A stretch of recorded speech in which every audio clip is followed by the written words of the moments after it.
مجھے کہ پھر کریڈٹ تو بنتا ہے نا کہ خان صاحب نے ان کی بھی آنکھیں کھول دیں. تو فرق کیا رہ گیا کہ کچھ عرصہ پہلے اداروں پر انگلیاں اٹھ رہی تھیں, ان پہ سوالات اٹھ رہے تھے, آج یہ عدلیہ پر انگلیاں اٹھا رہے ہیں. تو ون مین شو تو 75 سالوں سے اس ملک میں, اور اگر تھوڑا لائٹر موڈ میں بات کروں تو اتنے سارے لوگ ون مین شو پرفیوم بھی لگاتے ہوں گے. کیا پارٹی میں ون مین شو نہیں ہوتا؟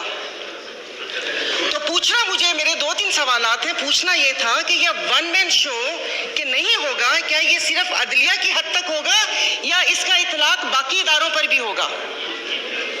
یعنی کہ آپ حالات اس نہج تک لے کر جا رہے ہیں کہ نعوذ باللہ پھر چیف آف آرمی اسٹاف بھی نہ ہو, سارے جنرل چیف ہوں, ایک ان کا فیصلہ نہیں ہوگا.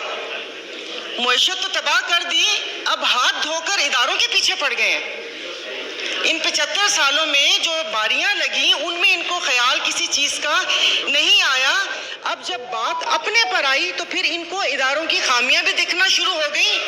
جو عوام مر رہی تھی اور جو انصاف کا جو کیا کہتے ہیں کتنے نمبر پر چلا گیا, کہاں سے کہاں تک, تب خیال نہیں آیا. لیکن وہ کہتے ہیں نا کہ جب اپنے پاؤں جلے تو پھر اداروں کے اوپر آ گئے.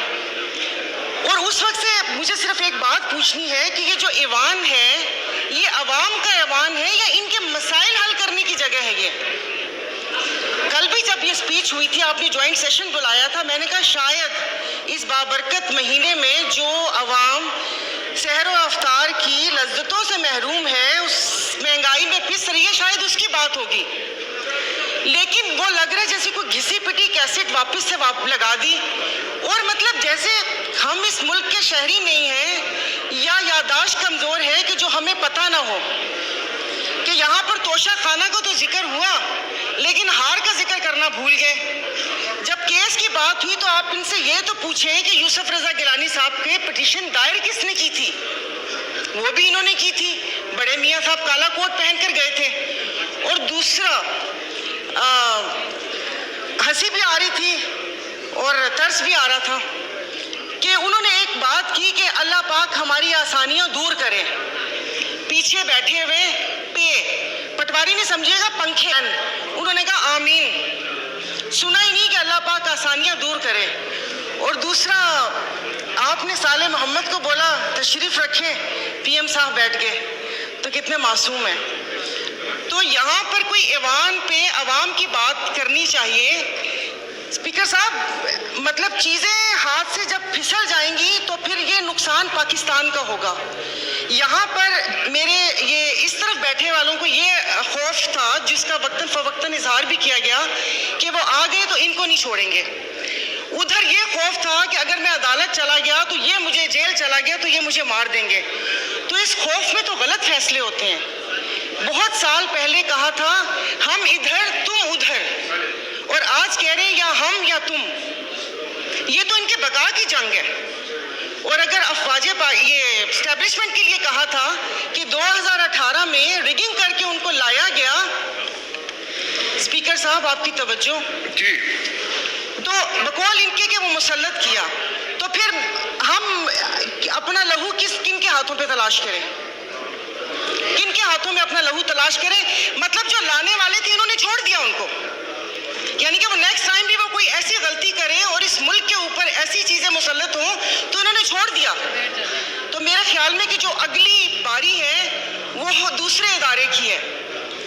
اور باقی اگر یہاں سے وہاں گئے تو وہاں پر بھی ان کی ہی مدد شامل تھی, میں بول رہی ہوں. اور افسوس اس بات کا ہے کہ میں ابھی افطار بنا کر آئی تھی, داغی پھلوں سے تو کوئی فروٹ چاٹ بھی نہیں بناتا, انہوں نے حکومت بنا دی. تو ان کی کسی بات کے اوپر کوئی بل کوئی چیز ہماری مخالفت ہے, میں اس چیز کو نہیں کروں گی, بھلے وہ کسی کی عزت و تکریم کا بل آئے یا یہ بل آئے. اور دوسری بات اسپیکر صاحب, یہاں پر اسمبلی ہی پوری نہیں ہے, آپ کی 228 کی اسٹرینتھ ہی نہیں ہے, تو قانون سازی کیسے ہوگی؟ اس کٹی پھٹی لٹی پھٹی اسمبلی سے آپ یہ قانون سازی کریں گے؟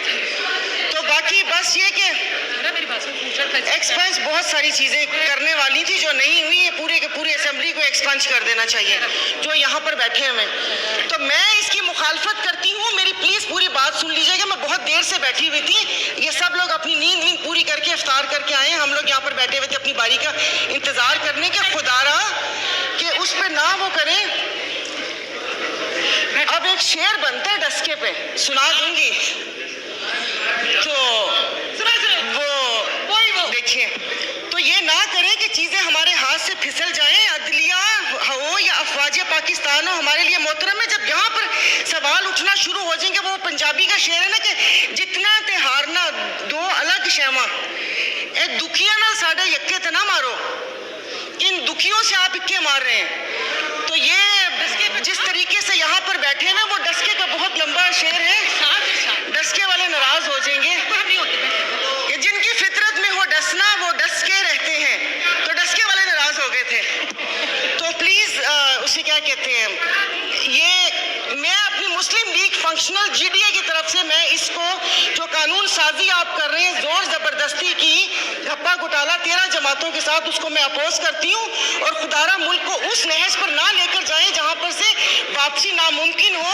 سوشل میڈیا پہ آپ نے اسرائیل کا حال دیکھ لیا ہوگا کہ یہاں پر خون و کشت کا بازار گرم نہ کریں. تو اچھی بات ہے کہ یہاں مٹھی بھر جماعتوں کے لیے آپ پورے ملک کا بیڑا غرق نہ کریں. اور کسی عوام کا بھی کچھ خیال کر کے اس کی بات کو کر لیں. اسحاق صاحب بیٹھے ہوئے جنہوں نے شربت بھی لوگوں کی پہنچ سے دور کر دیا, انہوں نے کو پوچھا بھی نہیں ہوگا کہ عوام کا کیا حال ہے. کیا